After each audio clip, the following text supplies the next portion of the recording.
প্রচার শুরু করেছেন রামচন্দ্রপুর এলাকায়। সরাসরি সংবাদ সম্মেলন লাইভে দেখতে পাচ্ছেন সেই ছবি।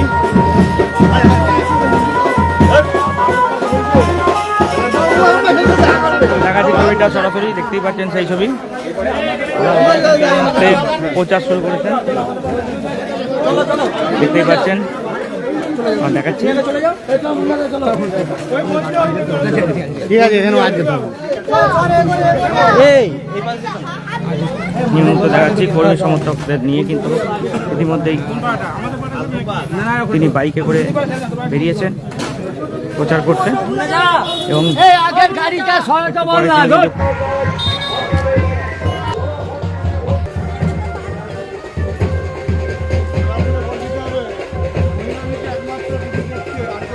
সরাসরি সংবাদ সম্মেলন লাইভে দেখতে পাচ্ছেন।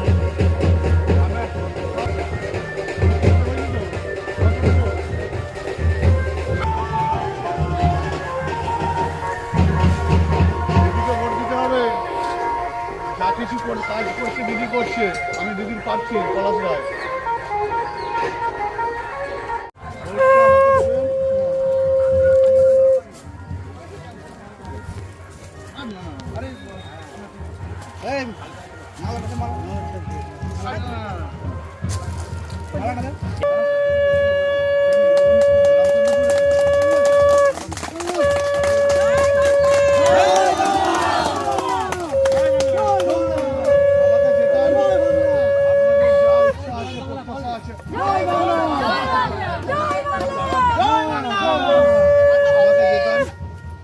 আপনাদের এলাকার, আপনাদের যা উন্নয়নের জন্য, সার্বিক উন্নয়নের জন্য আপনাদের যে ইচ্ছা দাবি আমি পূরণ করব, ঠিক আছে? দিদি প্রার্থী কি বললেন? প্রার্থী কি বলছেন? হ্যাঁ বলছেন তো, কি বললেন? উন্নতি করবে, ওনাকে জিতাতে হবে। আর অনেক তো দিদি উন্নতন করেছে, আমাদেরকে লক্ষ্মী ভান্ডার পাইয়ে দিয়েছে, আবার কি করবে? আগে পেয়েছিলাম এইসব সুবিধা, রাস্তাঘাট করেছে দিদি, অনেক কল করে দিয়েছে দিদি, অনেক তো করেছে, মেয়েদের কত সুবিধা করে দিয়েছে।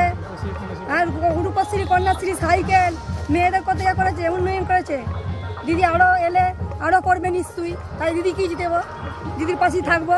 কোথায় এটা, কোন জায়গা? এটা রামচন্দ্রপুর বাঁধপাড়া, খানাকুলের রামচন্দ্রপুর এলাকার প্রত্যন্ত এলাকায় কিন্তু পলাশ রায় বাড়ি বাড়ি গিয়ে পায়ে হেঁটে কিন্তু প্রচার করছেন এবং গ্রামবাসীদের সঙ্গে কথা বলছেন। আমরা সেই ছবিটাই সরাসরি সংবাদ সম্মেলন লাইভে দেখাচ্ছি। অনেক কেটে দিয়েছে, আমাকে ভোট দিন তৃণমূলকে, আমি তৃণমূলের প্রার্থী। সবার প্রথমে আপনার বার্ধক্য হতে পারে,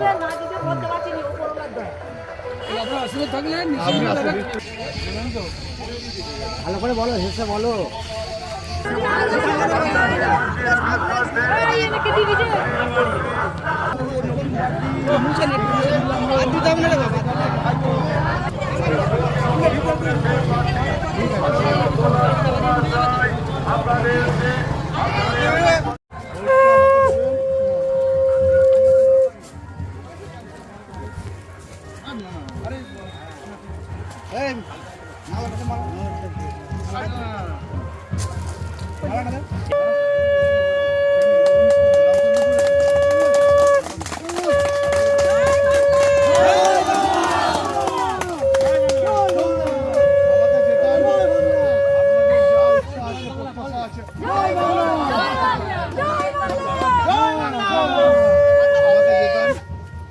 আপনাদের এলাকার, আপনাদের যা উন্নয়নের জন্য, সার্বিক উন্নয়নের জন্য আপনাদের যে ইচ্ছা দাবি আমি পূরণ করব, ঠিক আছে? দিদি প্রার্থী কি বললেন? প্রার্থী কি বলছেন? হ্যাঁ বলছেন তো, কি বললেন? উন্নতি করবে, ওনাকে জিতাতে হবে। আর অনেক তো দিদি উন্নতন করেছে, আমাদেরকে লক্ষ্মী ভান্ডার পাইয়ে দিয়েছে, আবার কি করবে? আগে পেয়েছিলাম এইসব সুবিধা, রাস্তাঘাট করেছে দিদি, অনেক কল করে দিয়েছে দিদি, অনেক তো করেছে, মেয়েদের কত সুবিধা করে দিয়েছে। আর রূপশ্রী, কন্যাশ্রী, সাইকেল, মেয়েদের কত ইয়ে করেছে, উন্নয়ন করেছে দিদি। আরও এলে আরও করবে নিশ্চয়ই, তাই দিদি কি জিতেবো, দিদির পাশেই থাকবো। কোথায় এটা, কোন জায়গা? এটা রামচন্দ্রপুর বাঁধপাড়া।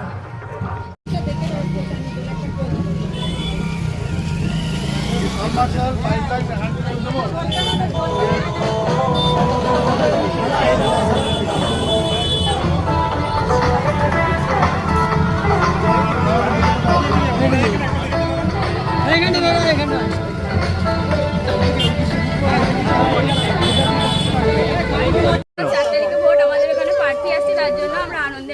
তারিখে ভোট?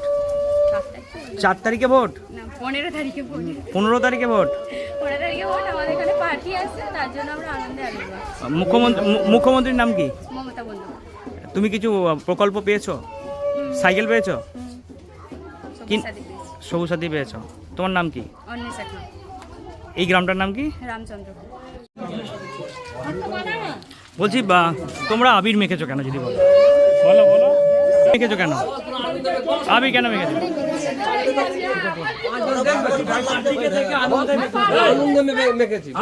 আবির মেখেছো কেন? কারণটা কি? পার্টি আসছে বলে তাই জন্য আনন্দে আবির মেখেছি। তোমার ভোট হয়েছে? না, তাহলে তুমি আবির মাখছো? এমনি আনন্দে। কিসে পড়ছো? এই মাধ্যমিক দিয়েছি, কোন স্কুলে? Krishnanagar Rammohan girls school. প্রার্থীর নাম কি? প্রার্থীর নাম জানো? প্রার্থীর নাম জানো? কুমার রায়। কি নাম তোমার? জ্যোতি খান। দিদি দিদি কি বলবেন? হ্যাঁ বলুন। কি বলবেন পলাশদার কি পলাশ রায় কত ভোটে জিততে পারে? 100% জিতছে একদম। এটা কোনো কথা হবে না এর ভিতরে। আপনারা তো প্রচার করছেন, কেমন দেখছেন মানুষের সারা? খুবই ভালো, খুবই স্বতঃস্ফূর্তভাবে মানুষ বেরিয়ে আসছে। কি বলছেন মানুষ বেরিয়েছে? বেরিয়ে এসে মানুষ বলছে কি দিদি যেভাবে উন্নয়ন করছে 5 বছর তো ছিল না, যতদূর করেছিল 10 বছর সেই 10 বছরই রয়েছে, বাদ বাকি হয়নি। ওইটুকুই করেছে, বাদ বাকি করার জন্য আমাদের পলাশ রায়কে পলাশ রায় আমাদের যে পার্টি হচ্ছে তারপরে ভরসা রাখছে যে উনি আমাদের উন্নতি করবেন স্বতঃস্ফূর্ত। হঠাৎ আবির খেললেন কি ব্যাপার? এটা তো আমাদের তৃণমূল কর্মীদের মধ্যে কনফিডেন্স জিতবো, তার আগেই তো আমাদের জিতছে। হ্যাঁ কি বলছেন? আমাদের সবার কনফিডেন্স যে জিতছে, তাই জন্য তো আগে থেকে উদযাপনটা করছি। ওই জন্য আবির খেলছেন? একদম। আজকে কোথায় কোথায় প্রচার করছেন আপনারা? হিরাপুর আছে, আর ঠিকই আছে এদিকটা কুশালি ছিল, রামচন্দ্রপুর, হিরাপুর, এই যতগুলো আমাদের ব্লক আছে সবগুলো। কি নাম দিদি? মনসা প্রামাণিক। কোথায় বাড়ি? কুশালি। দেখতে পাচ্ছেন পলাশ রায় কিন্তু গ্রামের বাসিন্দাদের সঙ্গে কথা বলছেন। পাশে থাকতে হবে। এমনকি অভিষেক বন্দ্যোপাধ্যায় যে কথা বলে শুনেছেন নিশ্চয়ই, খানাকুল মাঠ থেকে যখন বলেছিল নদীপুর গণেশের ব্রিজের কথা বলছি, শুধু নদীপুর গণেশপুর ব্রিজ নয়, পলাশকে যেতাম সব বাঁশের সাঁকো আর কাঠের সেতু আমরা পাকা সেতু করবো, স্থায়ী সেতু করবো। আমরা 5 বছর সুযোগ পাইনি। যা দেখছে দিদি দেখছে, তৃণমূল দেখছে, আর কেউ দেখছে না।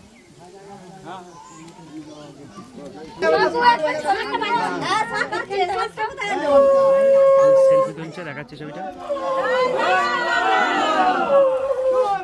না না না দিতে নাই, দিতে নাই। না না এটা আমি এলাকা পরিদর্শন করে আমি বাড়ি বাড়ি যেয়ে আমি নিজের চোখে দেখলাম, দেখে আমাকে যেতাম। আমি নিজে বললাম তো, আমি নিজে আমাকে যেতাম। এই 5 বছর আমরা কাজ করার সুযোগ পাইনি। আমরা পাশে আছি।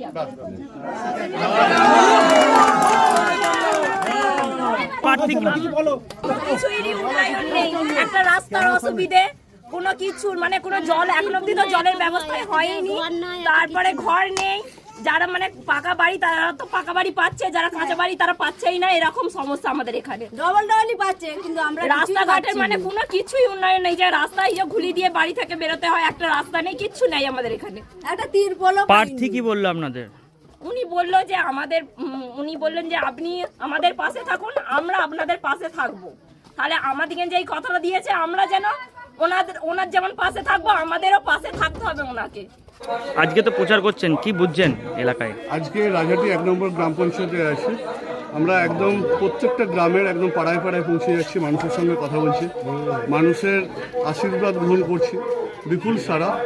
এখন আমরা আছি রামচন্দ্রপুরে। রামচন্দ্রপুরে এখানে এলাম, আপনারা দেখতে পাচ্ছেন সেই একই জিনিস। এখানে যদি ক্যামেরাটা ঘোরান দেখতে পাবেন যেভাবে বাঁশের সেই সাঁকো কিভাবে পারাপার করছে দেখতে পাচ্ছেন, ছোট ছোট বাচ্চারা কিভাবে পারাপার করছে।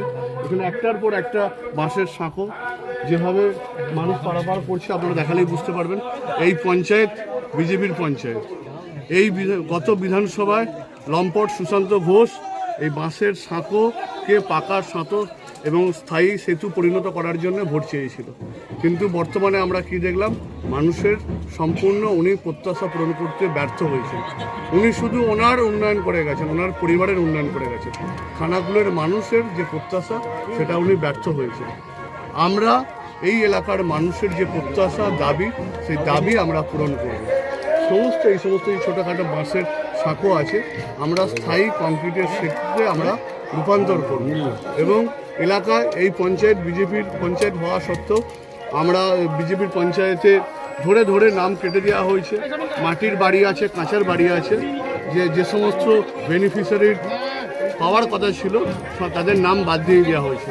আমি আজকে গত যে সভা ছিল আরামবাগের, সেই সভা থেকে মুখ্যমন্ত্রী যে শপথ আমরা গ্রহণ করেছিলাম, সেই শপথে প্রথমেই বলা ছিল যে মাটি বাড়ি সকলকে পাকা বাড়ি দেওয়া হবে। তাই আমি এলাকার সকল মানুষকে বলে গেলাম যে আপনারা আপনাদের যে মাটি বাড়ি আছে আগামী দিনে তৃণমূল কংগ্রেসের প্রার্থী হিসেবে পলাশ রায়কে জেতান। সমস্ত মানুষের যে মাটি বাড়ি আমরা পাকার বাড়ি করে দেব এবং এলাকার যে রাস্তাঘাট পানীয় জলের যে সমস্যা, সেই সমস্যা আমরা দূর করে দেবো। নিউনুর সোফা সেন্টার, এখানে সমস্ত রকম সোফা পাইকারি ও রিটেলে বিক্রয় করা হয়। সমস্ত সোফা নিজস্ব কারখানায় তৈরি করা হয়। প্রোপাইটার হানিফ হোসেন খাঁ ও রুহুল হোসেন খাঁ, বড়ডোঙ্গল হাটতলা সিনেমা হলের সন্নিকটে, হুগলি। যোগাযোগ 7797170093 এবং 9382003105।